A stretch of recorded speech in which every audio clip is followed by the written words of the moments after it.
This is how I would conclude Stargate Universe. Welcome to SciTrek, your sci-fi TV and movie channel.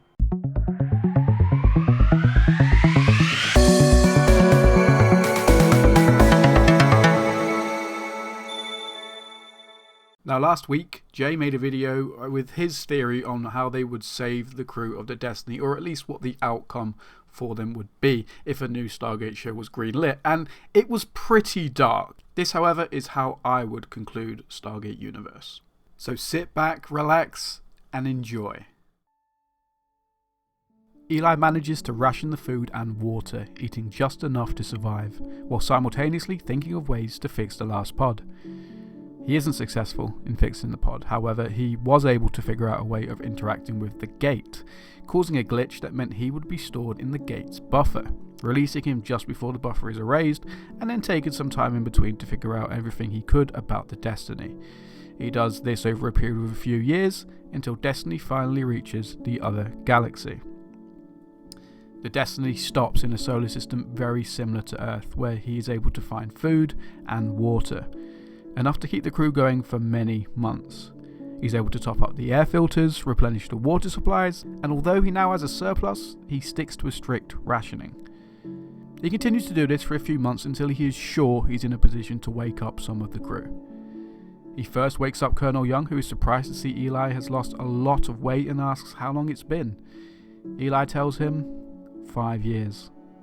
The rest of the crew are still in stasis, and Destiny is just about to enter a star to refuel.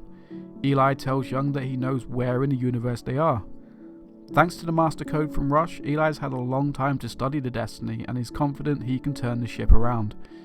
Young makes contact with Earth via the communication stones. The SGC, now headed by General Carter, is very surprised to see them. They've always kept someone on post just in case, but they were starting to lose hope. Eli never used the stones? Not even once? Asks Young. No, we lost contact 5 years ago. We thought the pods had failed and we've been working on a way to get to Destiny, responds Carter. In the 5 years since going into stasis, Earth has been playing around with the wormhole drive from Atlantis, and they're developing a prototype for their new class of ship, the BC-306 Horizon. 306? Young asks. Yes, we've made significant progress in upgrading Earth's fleet in the past 5 years. We've had multiple BC-305s, and the BC-306 is our latest and greatest, equipped with a wormhole drive.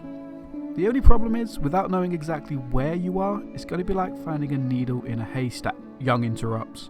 Eli has had 5 years, and he knows our exact coordinates. Young continues. He's also confident he can turn the ship around. Young returns to Destiny to tell Eli the good news and gives the order to wake everyone up. Eli is elated. The thought of home, seeing his mother, is what's kept him going all this time. What about Rush? Asks Eli. What about him? Young asks.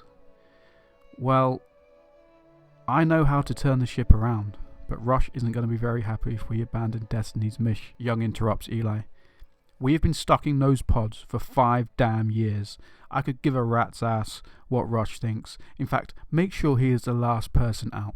I want to see this mission through, and I'm not letting him get in the way of getting these people home.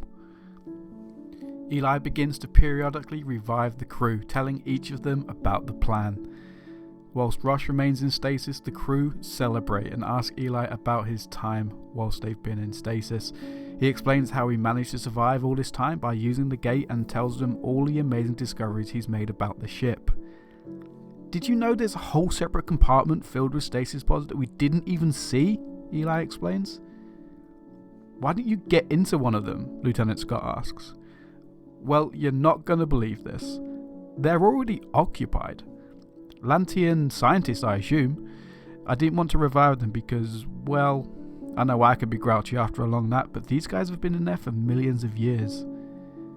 Wait, you're telling me there was a crew aboard the ship this entire time and we never knew? Asks Scott. Yep, seems that way.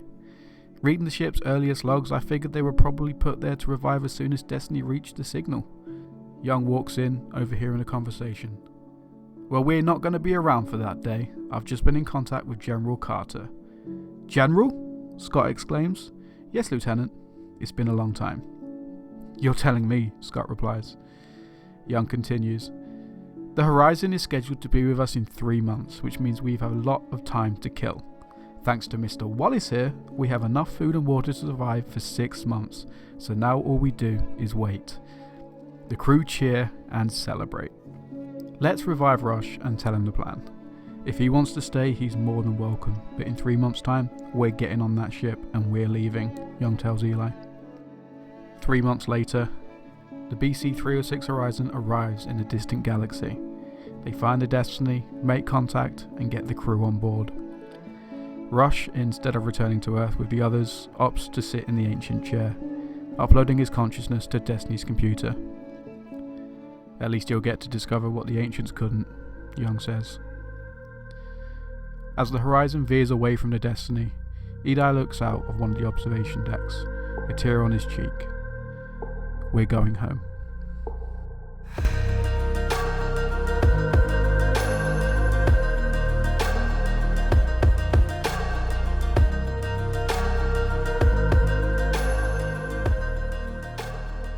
And that is how I would conclude Stargate Universe. Let me know what you think of it in the comment section down below. If you did enjoy this video, make sure you hit subscribe. And whilst you're down there, press like, and also consider becoming a fully fledged SciTrekker by pressing the join button. You can follow me on Twitter as well. My Twitter is MattTheDean. But with all that being said, I hope you really enjoyed this video, and I will see you in another one. Take care, guys.